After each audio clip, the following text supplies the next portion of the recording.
여러분 반갑습니다. 퓨처 에전트 양성식입니다. 위클리 퓨처 파일 2015년 4월 세 번째 소식입니다. 지난주 있었던 몇 가지 기사들 한번 살펴보도록 하겠습니다. 먼저 홀로그램과 관련된 소식입니다. 최근에 마이크로소프트가 홀로그램을 통한 미래 세상을 그려보는 그런 영상을 공개한 적이 있는데요. 그 영상 제가 공유를 했고요. 그리고 3D 홀로그램 프레젠테이션 장면이 그 유튜브에 있어서 또 이것도 같이 공유를 해놨습니다. 참고로 꼭 하시고요.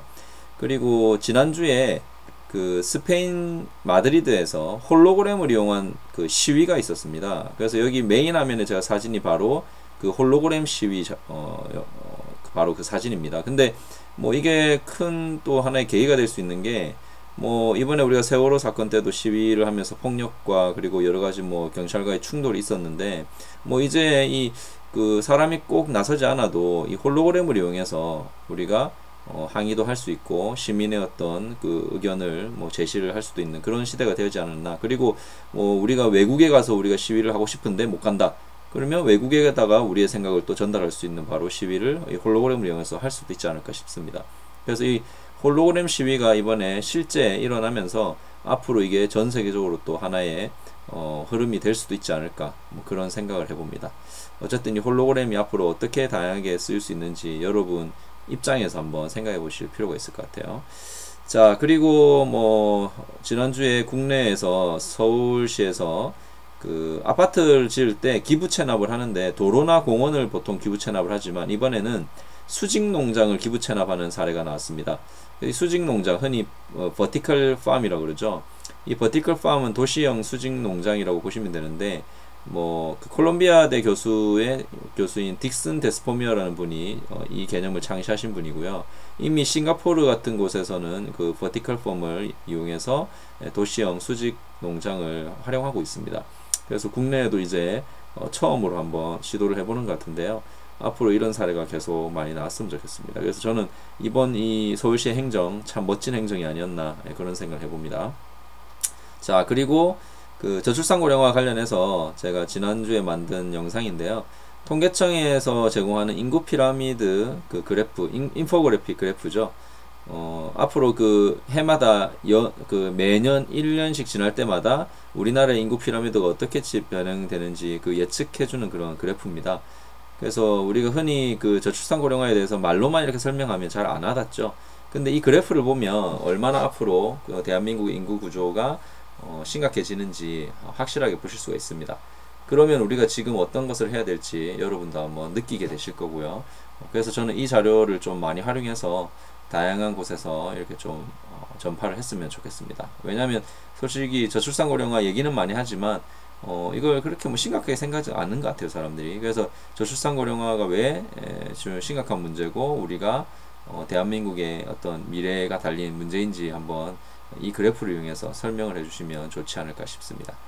자, 그리고 최근에 우리가 많이 보이는 그 비즈니스 중에 하나가 수입과자 할인점, 그리고 저가형 소갈비 전문점 이런 것들이 많이 생기고 있는데 이런 것들이 기본적으로 생각한다면 바로 그 여러가지 세계화로 인한 여러가지 비즈니스인데요.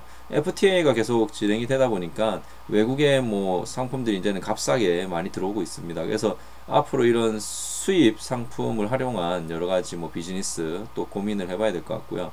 그리고 최근에는 이런 눈에 보이는 상품뿐만 아니라 이 온라인 세상에서 콘텐츠 유통의 세계화도 급속도로 진행이 되고 있습니다. 그래서 이 세계화라는 것이 앞으로 어떤 위기와 어떤 기회를 우리나라에 가져올지 고민을 해볼 필요가 있고요.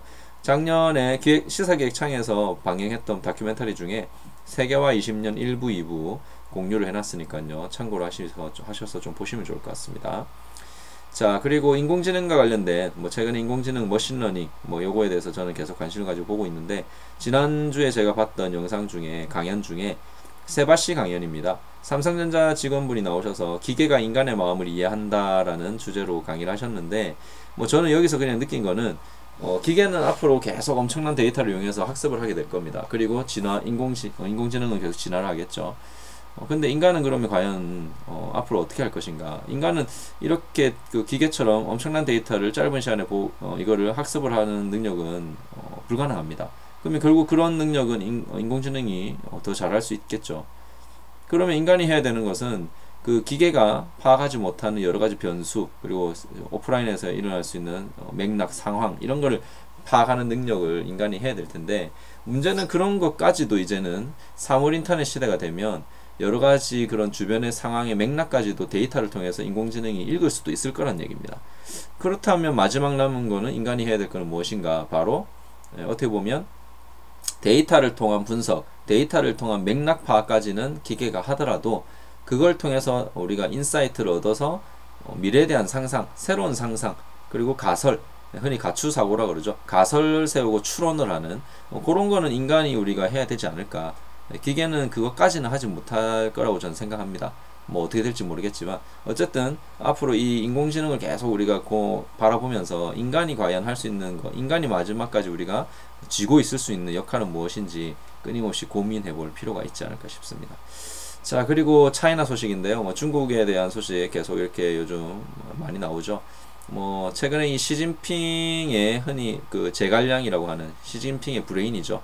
왕후닝에 대한 관심이 커지고 있습니다. 이분이 뭐 이전 시대의 그 주석들 때도 중국의 미래를 그리는 설계자였다고 하죠. 그리고 지금 현재도 중국의 미래를 그리고 있는 설계자이기도 한 바로 이 왕후닝에 대한 관심이 커지고 있는데요. 이분도 뭐 그 독서강이라고 합니다. 독서강이라고 하는데 흔히 뭐 한 번에 보는 그 독서의 양이 한 번에 10줄씩을 읽을 수 있다고 하죠. 그래서 사람들이 읽는 책의 양보다 훨씬 많은 책을 보신다고 하는데 뭐 되게 대단하신 것 같아요. 그래서 뭐 이런 분들이 뭐 결국은 독서를 통해서 세상의 맥락을 읽고 큰 흐름을 읽다 보니까 뭐 중국의 미래까지도 설계할 수 있지 않은가 그런 생각을 해봅니다.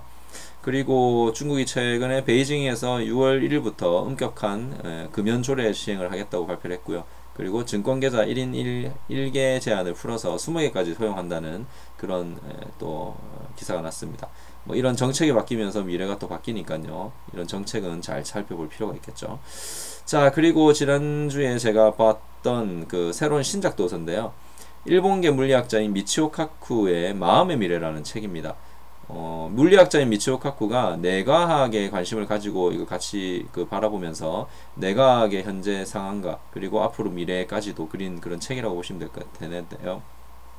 이 책 안에서 인간 대 인간의 텔레파시가 성공했다. 뭐 그 정도 수준까지 지금 뇌과학은 와 있다라는 그런 기사 내용이 있습니다. 그래서 그 내용과 관련된 동영상도 제가 이렇게 올려놨으니까요. 참고를 하시면 좋을 것 같고요. 앞으로 뇌과학에 대해서도 관심을 가지고 봐야 되지 않을까 싶습니다. 자, 이번 주는 뭐 요 정도 제가 정보를 좀 모아봤습니다. 위클리 퓨처 파일 MS 스웨이에서 확인하실 수 있으니까요. 참고하시기 바라겠습니다. 저는 퓨처 에이전트 양성식이었습니다. 감사합니다.